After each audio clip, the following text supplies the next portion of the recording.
Remember, you can get in touch with our Fearsome Foursome by emailing clubdubpodcast@mail.com and through Twitter, using the hashtag @clubdubpodcast.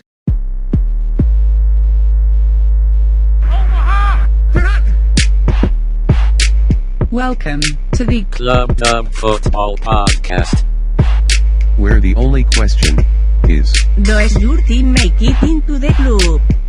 Can he get in? No, he cannot! Welcome, gents. Hi, Ron. That gets old quick. Hi. I was about to say everybody, but not everybody, because usual contributor and occasional quizmaster PB can't be with us tonight. He has the unfortunate responsibilities surrounding a child's birthday to organise. So there's three of us left to nudge our fantasy football conversation to the dark side of the moon. So having covered all of the offensive superstars, we're left with the oft overlooked positions surrounding special teams, namely the kicker and the defense and stars that sit within it. So for as much as these aren't necessarily your high-scoring superstars on a fantasy football team, they could nevertheless be the players that might make a difference in your particular league. So we are going to go around starting with special teams, and what a pity Phil misses kicker week, to talk about the kickers you believe you can rely on in the fantasy game. And I say it every week, tradition dictates, Aldrin, that we come to you first. What are your thoughts? Well, I was really hoping that we might go to JB first to pick the best kicker in the league, because it might pain him to pick a kicker from this particular team. No.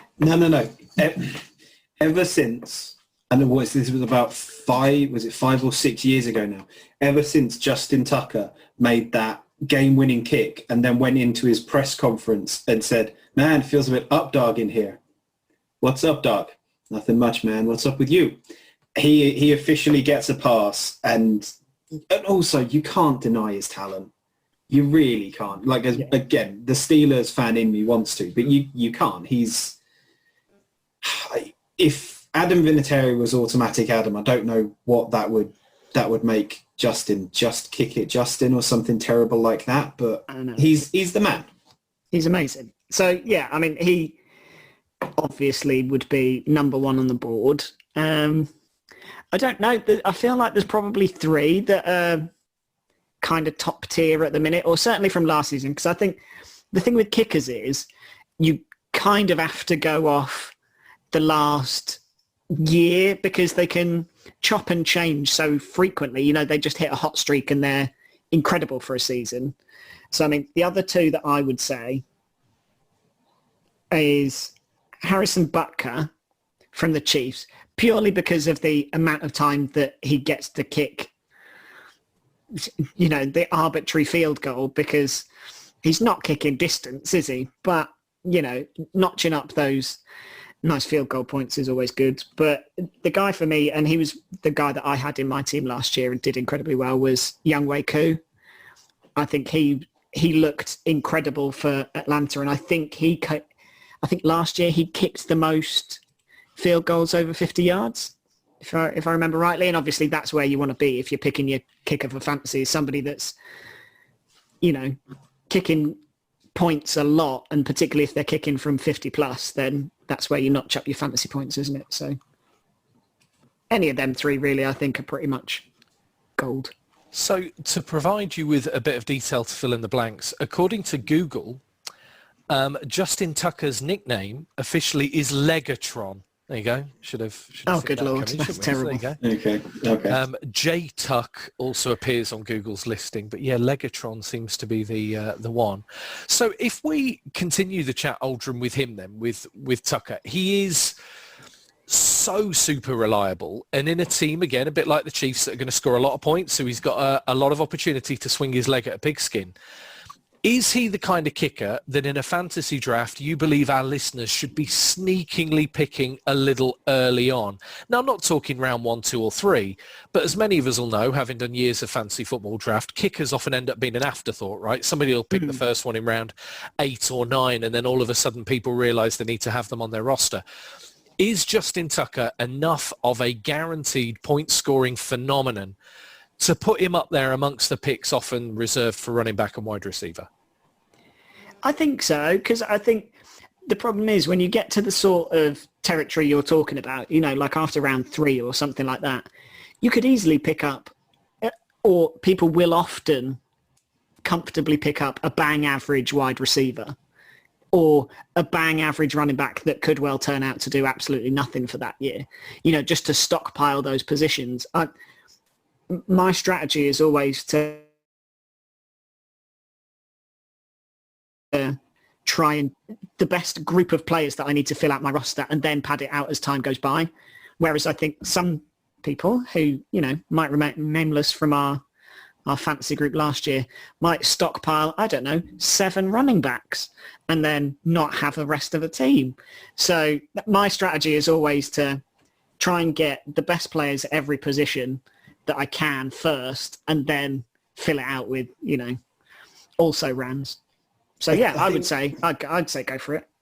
I think the big thing is something that Aldrin called out about, I think Justin, about quite a few of the guys he's mentioned already, in that it's the consistency. And kicker is probably the most at-risk player on a football team, because we've seen like quarterbacks, we've seen running backs, we've seen wide receivers, we've seen almost every position group players from that go through dry spells, go through issues, go through whatever kind of difficulties they've got. Calling out that season where the Chiefs didn't have a touchdown from their wide receivers at all.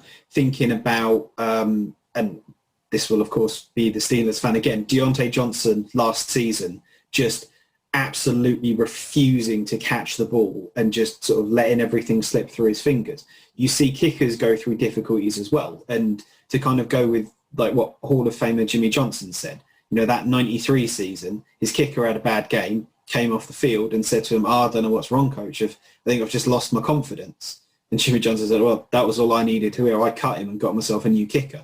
You have a fraction of the leeway to get any mistakes. And some of that, I think, comes from the belief that from a lot of people in football that it's a simple job, just go and kick the ball. But it's not, because if it was, everybody could do it. And unfortunately, the member of our podcast who swears down he could be a kicker 100% is not here with us today. But it is something that you need consistency from. And you run the risk, if you don't get someone like that early, that you are ending up with someone who is a bit more of a risk in terms of it. You talked about Young Wei Koo, had a fantastic season last year. And the year before that was definitely not as good. So from my point of view, I'm saying, he's had one good year and one bad year. Let's maybe not put him in that great category just yet. Because we've also got guys like Brandon McManus in Denver. You've got Will Lutz in New Orleans and things like that.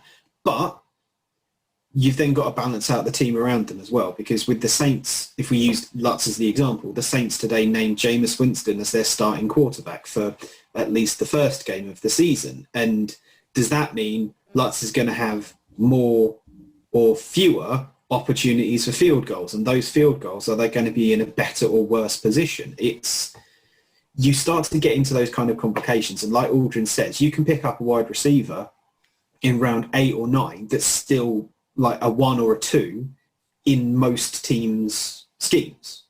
But your kickers, you're kind of like, if you don't get one of those 3, you're kind of losing those almost guaranteed points. I think as well, though, I'm going to play devil's advocate to my own original point.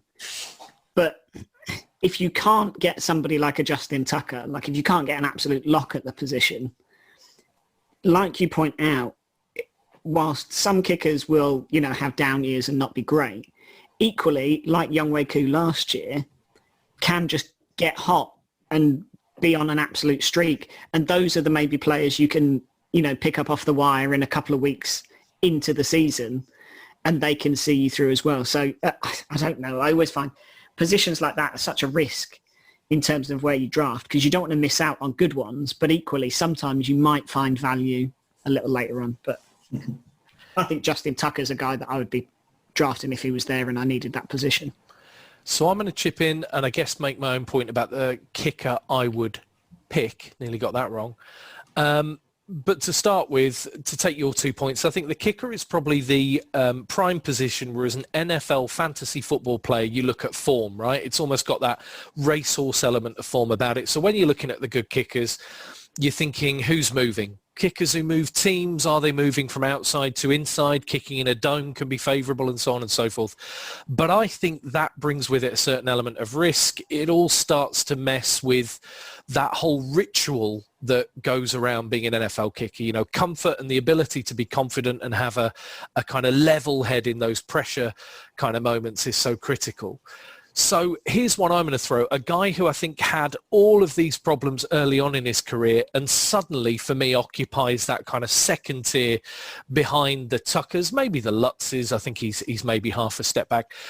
Daniel Carlson with the Raiders, right? If you go back to his life in Minnesota, he was one of a number of kickers who ultimately just didn't work out for the Vikings. I think it was Blair Walsh, famously another one.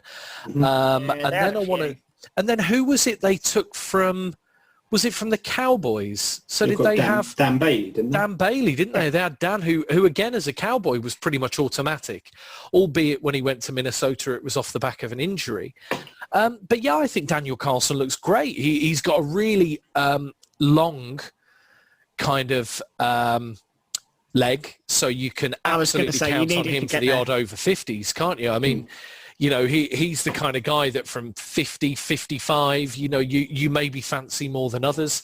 So I'd probably add him to the mix. But I think there are definitely some good points there, particularly around who's moving, who's comfortable, who's on that bit of a hot streak. And your point, Aldrin, definitely look at the wire, the kind of breakout players at all positions really in weeks 1, 2 and 3. It's when most people are most comfortable with their teams. Their teams haven't got injuries yet. They're still playing their stars. But actually, I think the best fantasy football players are most active in that phase. And a shout out to our dear friend Nick, who makes us all look like fools every year with our own fantasy league by doing exactly what we're describing at our own expense. But yes, so if that is at the same time, Nick is also the one who last season drafted all the running backs that Aldrin talked about. So then they all got injured, and then Nick had no team. So I think the thing is, I think you're making a good point about Daniel Carlson, and also kind of like a bit of a favourite because he's one of the, I think, only kickers I can think of who's 6'5" but still a kicker. And when you consider 6'5" Ben Roethlisberger is Big Ben, what's that make Daniel Carlson? But I'm going to Google it. But I think it's a big week for kicker nicknames, isn't it? Famously the brother of Vanessa as well, I'm sure. Sorry. So yeah, as he's making his way downtown, there are, I think the important thing to consider is there are going to be good kickers everywhere. I think Blankenship at the Colts is good. I think Boswell at the Steelers is good. We will of course mention Ryan Suckup at the Tampa Bay Buccaneers because Phil would mention him as well. And it's one of maybe the only positions you can think of where whatever you do outside instead of getting like a Tucker or a Butker, you've got just as much chance of being right as you have of being wrong. Yeah. Equally, I think we've probably spent far too much time talking about kickers who many former coaches will describe as not real football players. So... Yeah, particularly in places like Seattle. Some head coaches definitely don't like him, do they? No, agreed. So, all right, kickers. We've got those, I think, locked down. I think there were some super choices. So now we get into the slightly deeper topic of picking your first team and potentially even having a backup defense ready for those bye weeks in your fantasy draft. So we'll go back to the format from last week for defenses. I think there's a little more depth to talk about. So I want to know who your prime pick would be that you might be reaching for in those early rounds, and then who you think your value pick would be, the type of defense you can maybe pick up late on. So Aldrin, kick us off again. I struggle with defense because in truth, I kind of want to pick my own team. I want to pick the Colts, really.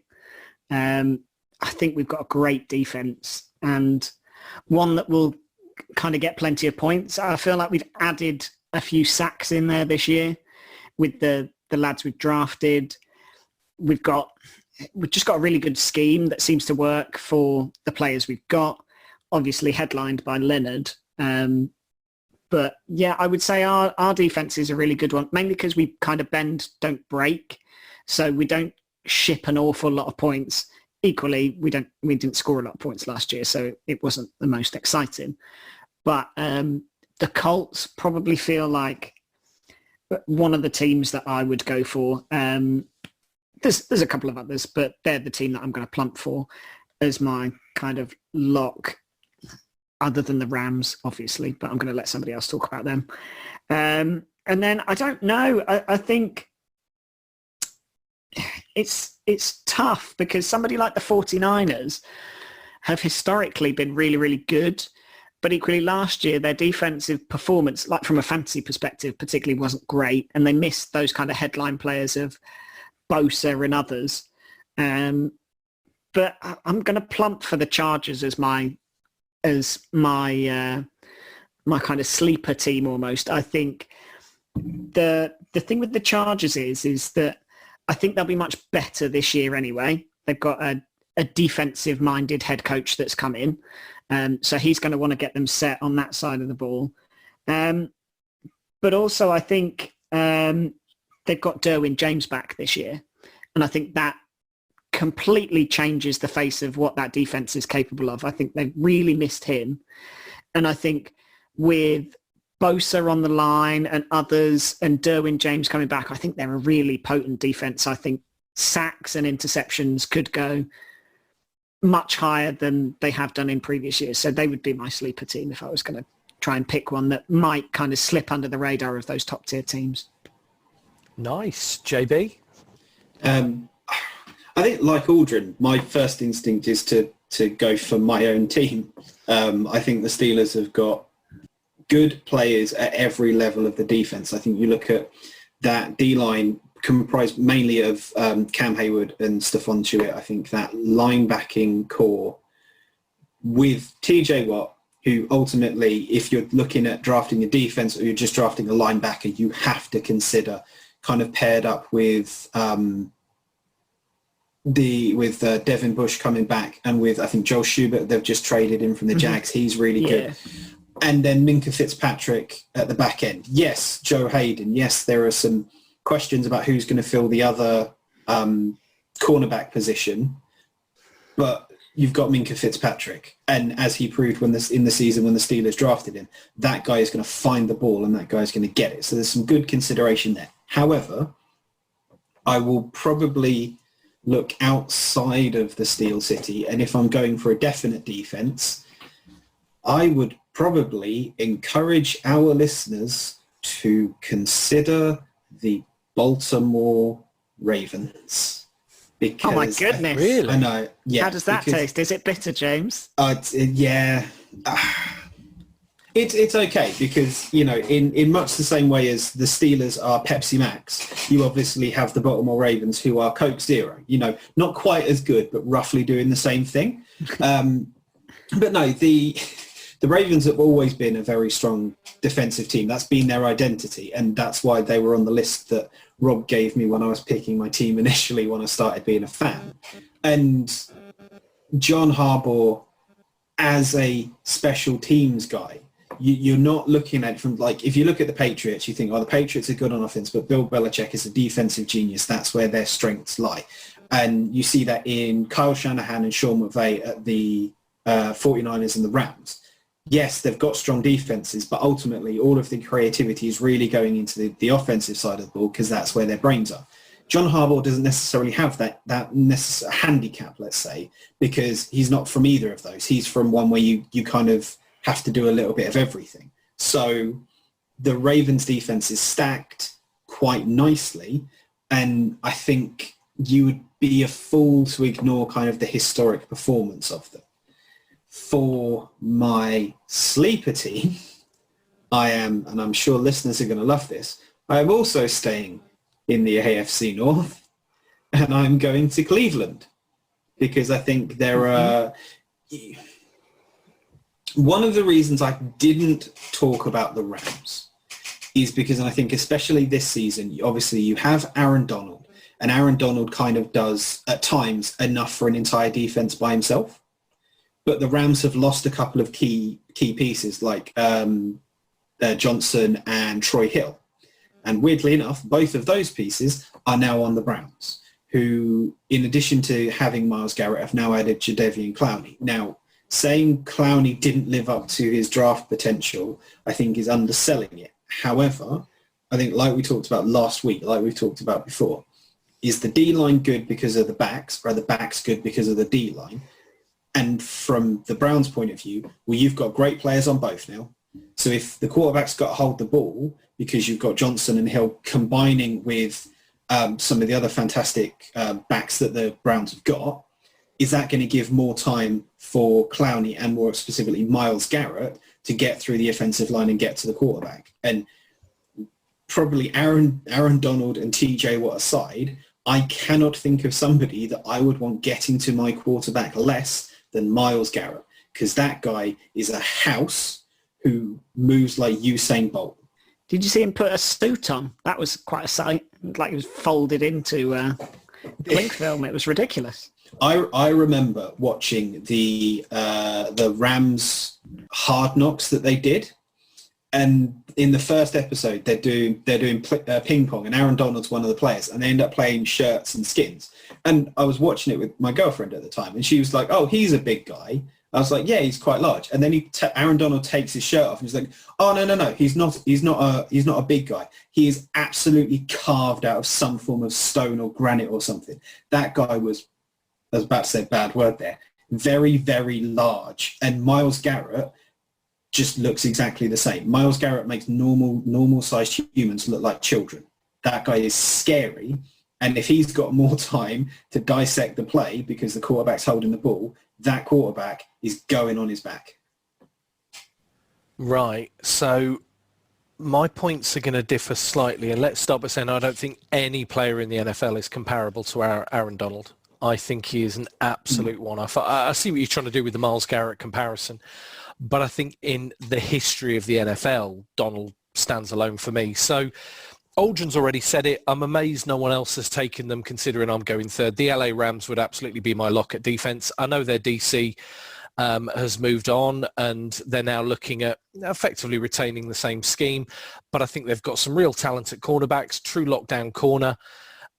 They've got Aaron Donald, who is an absolute wrecking ball, and I just trust them to be well coached enough to do the right things. And here's the thing, you guys have touched on it, but maybe not gone as far as I'm going to when it comes to considering sleepers.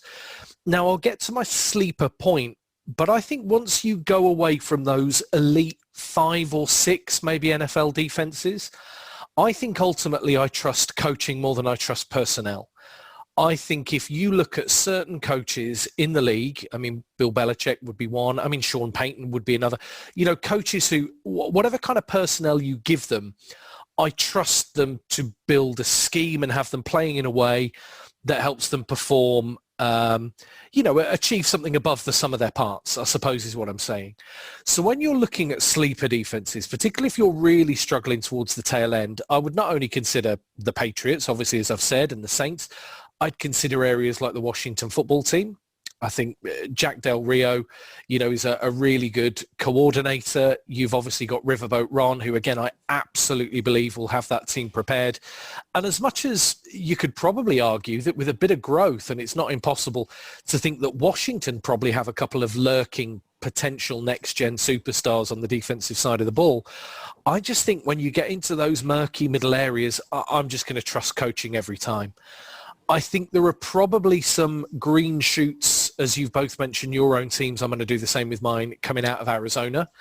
And I don't think that's necessarily built on personnel alone. I think J.J. Watt is a great pickup. I think as long as Malcolm Butler doesn't have a down year, what he produced last season will be enough to really contribute. We've got that great safety that so many of these defenses rely on in Budda Baker. But the other thing is, I just felt like the tail end of last season, the last kind of 6 or 7 games, it felt like the defense was coming together. It felt like they were starting to get a handle on how it was that they needed to play. And I actually think that, look, I know we've got Isaiah Simmons, who, you know, considering he was drafted so high and had so much hype around him, didn't really perform last season in that defense. But if we're in a world now where they see him as one of their 2 starting linebackers, you can only imagine that's because they're seeing him take that step, you know, whatever the NFL cliche is of the game slowing down for him and so on. So I think the Cardinals may be in the mix for one of those defenses worth picking up. But yeah, you know what? I'd go Washington football team or New England Patriots all day long. To imagine that New England could find themselves as a value pickup when it comes to defense with everything Belichick has achieved in his career, I think is in a way madness, but probably also equally likely. So in terms of go on. Defenses, I mean, in terms of sleeper, last year at points, I just took the tactic of every week go to the waiver wire and find out who's playing the Dallas Cowboys or the Cincinnati Bengals from last year. You're always guaranteed some sacks and some interceptions, and you get that every year. You get one team that just is there for the absolute taking every year. Equally, I think that could just as likely be the Bengals again this year, because I'm not holding out super loads of hope. But that always works. Just go and find the team that's playing the worst team every week and pick their defense up. Yeah, that's it. Because, like Rob said, there were quite a few teams last year whose defense started out badly, started out poorly, didn't maybe start out getting out of the blocks on the best foot, and came together towards the end.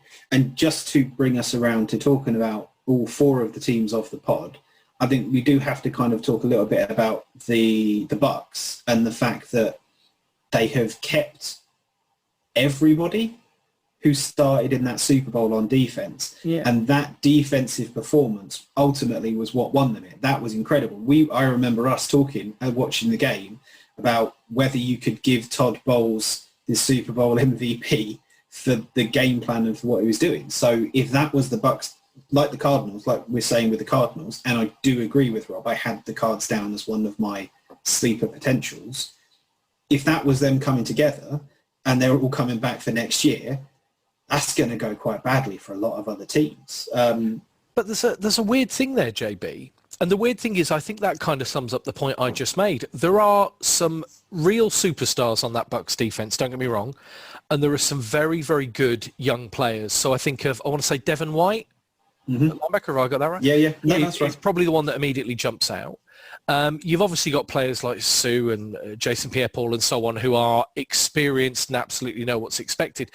But I think that's coaching again. I think that is an exceptional defensive mind in Todd Bowles, creating a defense better than the sum of its parts. And our, fledgling podcast, as it was back then, obviously, talked a lot about the Bucks through the playoffs. If you go back to our early episodes, you'll hear it.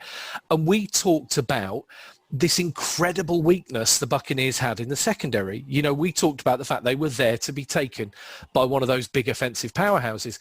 And it was Todd Bowles that worked that out. I mean, don't get me wrong, some young men stepped up and delivered great performances, but I put that on coaching more than I would any individual player or even player group on that defense. It's one of the reasons why, and again, I know Aldrin's already talked a little bit about the Chargers, but I had the Chargers down as well, because I think there are players on that unit, Joey Bosa, Derwin James, when he, I think, is coming back from injury, is fit again, and always someone you have to consider.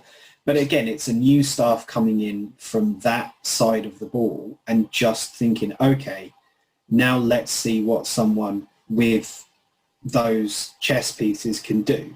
And, and it's less me trying to play chess and more Gary Kasparovic or whatever that guy's name was. Do you mean Gary Kasparov? Yes, that's the one I mean. Wow. I mean, that was a swing and a miss, JP. I mean, don't get me wrong. It wouldn't be an episode of this podcast without me getting someone's name wrong, would it? I was going to say, I don't think we're going to do a chess podcast anytime soon. Chess podcast coming 2022. a multiple. Was he Argentinian, Gary Kasparov? Have I just made that up? But multiple world chess champion, Gary. There was a period of time during my youth where wasn't it famous that people were trying to build computers to beat him at chess? Wasn't that like a thing for a number of years that famously people would build these computers? But anyway, I feel we're in danger of going off track. Yeah, we digress massively on the back of one mispronunciation. But right, I know that different fantasy leagues have different rules here. Some people's fantasy league, you'll be picking up a member of the D-line, a linebacker, somebody in the secondary, and we could kind of wade through that. But as we're in the defensive mire, shall we just go with this then? Shall we go around our virtual room and say, of all of the defensive pieces that are out there, who are the true superstars that are worth reaching for in your particular fantasy draft? I don't mind which element of the defense they're from. Aldrin, kick us off with the superstars you'd be considering. So I'm going to pick one that might be controversial, but depending on your league format, the guy is an absolute sensation. And it's Jamal Adams. And I think, if I'm looking at the best safeties in the league or anything like that, I know he's the highest paid, but personally, I don't think he's the best. Certainly in coverage, he looks weak. But where he's going to get you fantasy points is the number of sacks that he puts in and the way they scheme him, particularly in Seattle, towards the latter half of last year. They just had the guy blitzing all the time, and he is so good and quick at getting to the quarterback that if you're looking for fantasy points on the defensive side, then he is going to get absolutely stack loads because he's just always blitzing the quarterback. So that's where, if I'm looking to try and get fantasy points, I think the guy had, how many sacks did he have last year? 9.5 sacks last year. I mean, that's an absolute wrecking ball for a defensive back on in your fantasy team. Like it. And JB, I know we've been through a number of names when we were talking defense, but any others that you want to add to the mix, defensive superstars? I mean, I've talked to, I think I've name-checked almost all of the people that I would automatically go for. Your TJ Watt, your Chandler Jones, your players like that, your quarterback hunters. I think if we're looking on kind of further on from that, I think going a little bit in like Aldrin has to kind of the defensive back, I think Xavier Howard at the Dolphins is someone that's always worth a shout. I think he has been the standout player on that Dolphins defense since he was drafted and since he came in. And yes, there's kind of been some back and forth about him not being happy and wanting a trade. But ultimately, he's still lining up in that Dolphins team. And that Dolphins team last year overperformed far and above, I think, what anybody expected to do. And I think this year is going to be, there's some questions I think going to be was it an overperformance or was it just actually that team is that good? That's going to be the standard going from here on in. And I think he's going to be an absolute, a big part of that. I would also, you have to consider guys like Jalen Ramsey and things like that. But I think the problem for me with cornerbacks and backs in general is the really, really good ones from a fantasy point of view aren't going to get you that many points because the quarterback's not going to throw that direction. Kind of, it was why you always had risks with drafting like Richard Sherman in his Seattle days and everything like that. Quarterbacks were never going to go there, so he's never going to get you anything. So that's it. That's the thing, and that's why I've gone for like Jamal Adams, because the best players in those defensive backs positions are the players that will get you 0 fantasy points because they will get no looks. It's like where if you had Stephon Gilmore 2 years ago, an absolute waste of a pick because nobody was throwing the ball anywhere near him after those early kind of interceptions, and it's always the way. Well, that's it. And sometimes what I've tried to look at is, okay, let's take the Rams as the example. I'm not going to pick Jalen Ramsey. Who's on the other side? Yeah. Let's have a look at him, because if the ball has to go on one side of the field. And if it's not going the Jalen Ramsey side, it's got to go the other one. Is that guy, whoever it is, whoever takes that, fills that spot on the depth chart, is he worth having a go on? So you make an interesting point. I think there would have to be extreme exceptions, wouldn't there, at cornerback? I mean, you take like Jair Alexander at the Packers, who I think gave up something ridiculous like 300 and something yards all season, in coverage, So you'd have to be a really elite player, because you're right, it's largely going to be interceptions that get you points in most fantasy leagues. So therefore, I mean, I think if I was picking a cornerback, there's probably two that spring to mind. One is Tre'Davious White in Buffalo. Yeah. I think he is, probably the best ball hawk at the moment. I think, he's the kind of guy who you think of more as a breakup or an intercepting corner rather than a cover corner, if that makes any sense. You think of him as being more physical. And then maybe players like Denzel Ward in Cleveland, bring a bit of value in that way. But I like your whole thing about interceptions. Like you guys, I think interceptions and sacks are definitely the way that our listeners should be thinking. I think if you can't make an interception and you're not sacking the quarterback, you're probably limiting your point scoring ability. Although, who knows? I mean, Stephen Gilmore might come back and have a better year. There are certain players who, if they have really great years, can still put up some points regardless. But it is definitely a pick when it comes to cornerbacks where you almost want to be picking clever rather than picking good. Yeah. So, I think Tre'Davious White in Buffalo would probably be my standout. The weird one, and this is just a strange kind of throwing about the Cardinals here, as the world talks about Chandler Jones and JJ Watt, please don't overlook Dennis Gardick, who is just the weirdest anomaly in our roster at the moment, in the fact that you can't imagine he will get many snaps, and you can't imagine that he's going to get many headlines, but he just has this incredible knack of finding the quarterback and finding the action whenever he's on the field. He's another great value pick if you're looking low down. He reminds me, as much as he plays in a different position, I think, JB, you and I have had this chat a number of times, of a kind of Kiko Alonso type defensive player that the thing I've always loved about watching Kiko Alonso is not only his physicality and the speed he plays the game at, but wherever the ball is, whether it's run or pass, he's never far away. He's just a great reader of the game.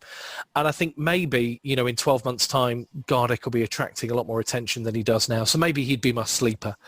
But I tell you what, I think we've done defense credit. Are there any other honourable mentions before we wrap up? If we've left any stone unturned, gentlemen, I think that felt as thorough as any podcast to this point. So I've got two. Oh, go for it. I think that we haven't talked about yet. So one is just the Honey Badger. Because I think in that Kansas City defense, he's looked a heck of a lot like the guy that Bruce Arians absolutely loved in Arizona, and not quite like the guy that Bill O'Brien probably regrets getting in Texas. I don't think he was that bad in Texas. I don't think he was. No, but he wasn't the caliber he was. He wasn't the star he looked like he was going to be in Arizona, and he's definitely looked more like that. We haven't talked a lot about rookies. And I understand the reason why, because I think generally speaking, rookies on defense have a harder time than rookies on offense, because I think the speed is something different. And like you're saying, especially for like a linebacker or something like that, you need to kind of be able to cover the entire field. But if we are going to talk about rookies, I'm going to mention Micah Parsons at the Cowboys, because I think I said in our draft thing that he was kind of right up there as the top player to draft. And I think in that defense that the Cowboys structure, like we've seen what they do with like Leighton Van Der Esch and Jalen Smith, and I think Parsons has got the opportunity to be something special in that as well. Yeah. I mean, there's a few of those, isn't there, from like this draft class that you think have the potential to kind of blow up. I just don't know if anybody has the same maybe aura or expectation that somebody like a Chase Young comes in with. I mean, I think we all knew that he was going to come in and be an absolute behemoth, and then lo and behold, he absolutely was. But yeah, I think he's got as good a chance as anyone. That Cowboys defense has to improve. I think at linebacker, they look really well set this year. I think, you're probably looking at them getting shot of one of their higher paid veterans because, they've got 2 or 3 that look like absolute locks for the position. So, I think he's got a really good shout. Do you know what? I just struggle with this. Do you know every year for the last 20 years, everyone predicts the Cowboys to do well? I think they should lay a new playing service up there in Dallas, and they should lay paper, because on paper, the Cowboys look great, and everywhere else they struggle. As soon as you put them on turf, something goes wrong and a wheel comes off. If Micah Parsons gets a mention, I've probably been as partisan as I've been on any podcast we've ever done towards the Cardinals today, actually. So I'll go Jadeveon Clowney, another guy who was high draft. Like I say, Isaiah Simmons didn't quite hit the ground running last year. Jadeveon Clowney, well, it looks like they're going to be paired together, actually, in the defense for the coming year. Maybe, the only problem is that in your mind, you can imagine all of these players getting sacks, Watt and Jones and Gardick. The reality is they're not all going to get those huge numbers. But yeah, maybe another one to put on the radar. But yeah, I like you going for rookies, JB. Maybe the overlooked world of rookies to that point in the podcast, wasn't it? So yeah, good shout. The only ones I'm going to go for are not going to be rookies. But if we're talking about sacks off the D-line, there's a couple that I would talk about. I know, James, you might have touched on it, but Tuitt at the Steelers, I think he's great. And I think he was on for 11 or something sacks last year. The other guy that I'm going to go with, and you might not really think of them just because I don't think any of us necessarily see them as contenders this year, but Leonard Williams at the Giants, I think is a really good shout if you're looking for fantasy points. That guy put up 11.5 sacks last year and was on 29 plus sacks. And yeah, I think he's a great kind of maybe slightly under the radar player just because he's not one of those, flash names like, Donald or Jones or Garrett, but he is a guy that probably doesn't get the same attention from opposing lines that a Donald or a Jones will. And so he can contribute with, maybe potentially bigger numbers, not being quite as good as, let's say, a Donald or a Jones. But he's still going to hit a lot of numbers because he's not going to get quite the attention. So he would be somebody that I'd be looking to pick up in a fantasy team. See, and here's me, the member of the podcast who still has high hopes for the Giants. I think the Eagles feel to me like the mess of that division. The Cowboys, I'm just not prepared to back just yet. Washington, I've already said, I think are a well-coached outfit. But yeah, I've still got hope for the Giants. I've talked positively about Barkley, talked positively about Danny Dimes last week, Daniel Jones. Yeah, let's add Leonard Williams to the mix. Why not? So, gentlemen, it's stunning. I mean, the great news is for the listeners to this podcast, I believe our insights and general conversation has them all well prepped and primed for their own fantasy leagues, as, of course, is fast approaching as well. So I'm really looking forward to that. But next week, we'll be really on the cusp of the regular season. We're hoping to be back for a foursome with PB back in action and maybe even the return of our sadly missed weekly quiz. But ultimately, a job well done. The dark side of the moon absolutely covered when we think about defensive players.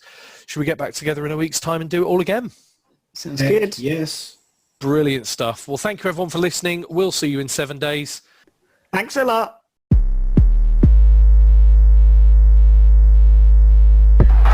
This is amazing. Remember to subscribe. And be cool. Tell your friends.